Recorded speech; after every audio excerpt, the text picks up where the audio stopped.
रात के करीब 2 बजे रहे थे। लॉज के सारे लोग सो गए। चारों ओर सुनसान छाया हुआ था, लेकिन रमेश बैग पर किताब रखकर अपनी गर्लफ्रेंड से चैटिंग कर रहा था और ऐसा पिछले 2 सालों से करता आ रहा था। रमेश के पिताजी एक रिक्शा चालक थे। कड़ी धूप में रिक्शा चलाकर अपने बेटे को कॉम्पिटिटिव एग्जाम की तैयारी के लिए पटना भेजे थे।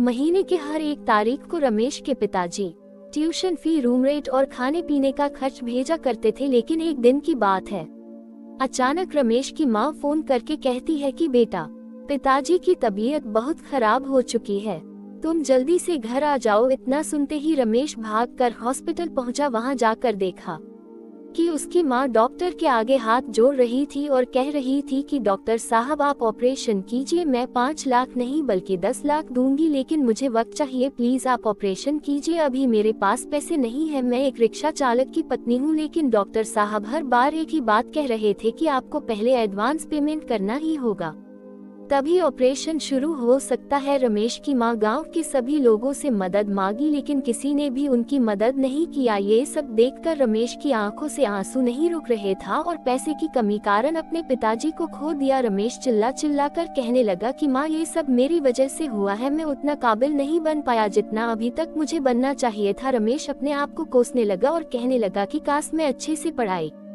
किया होता, अच्छे से मेहनत किया होता, तो आज मेरे पास जॉब होता, कुछ कर रहा होता और मैं अपने पिताजी को बचा पाता। दोस्तों, आपके साथ कब क्या और कौन सी घटना हो जाए कुछ पता नहीं, इसलिए अभी आप जो कर रहे हो, जिस काम के लिए आए हो, जो भी आपका लक्ष्य, जो भी आपका गोल है, उसे पाने के लिए जी जान लगा दो। कोई तुम्हारी पर्सनैलिटी नहीं देखेगा, कोई तुम्हारा दुख दर्द इमोशंस नहीं समझेगा।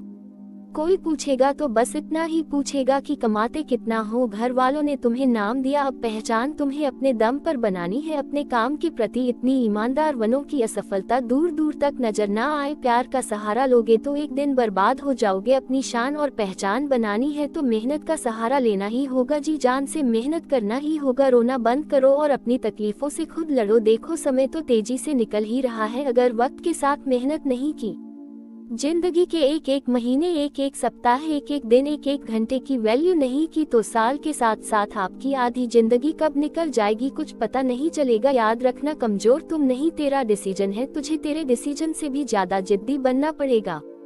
याद दिला खुद को कि तुझे तेरी मंजिल बुला रही है। खुद को ऐसा बना कि तेरी मजबूरी भी तुझे तेरी मंजिल तक पहुँचाने का रास्ता लगे। देखो, आपका इस धरती पर आना आपके हाथों में नहीं है और जाना भी आपके हाथों में नहीं है, लेकिन इसके बीच का सफर तो आपके ही हाथों में है। तो क्यों ना कुछ बड़ा करके जाए। अरे, तुम्हारी जिंदगी में सभी दुखों का नाश होगा अगर तुम्हारा संघर्ष सबसे महान होगा। अपने जीवन को इतना महान बनाओ कि आपकी जीवनी सुनकर दूसरे लोगों को महान कार्य करने की प्रेरणा मिले। रास्ते कभी खत्म नहीं होते दोस्त, बस लोग हिम्मत हार जाते हैं। अगर तैरना सीखना है तो पानी में उतरना ही होगा। यूं किनारे पर बैठकर कोई गोताखोर नहीं बना सकता। सफलता तक पहुँचाने का रास्ता आसान नहीं होता, इस रास्ते में बहुत सारी मुश्किलें आएंगी जो आपको रास्ता रोकना चाहेगी, लेकिन आप रुकना मत, बस चलते जाना। बदल जाओ वक्त के साथ या फिर वक्त को बदलना सीखो। मजबूरियों को मत कोसो, हर हाल में चलना सीखो। हमारी वीडियो को थोड़ा भी पाठ पसंद आया हो तो चैनल को सब्सक्राइब करें।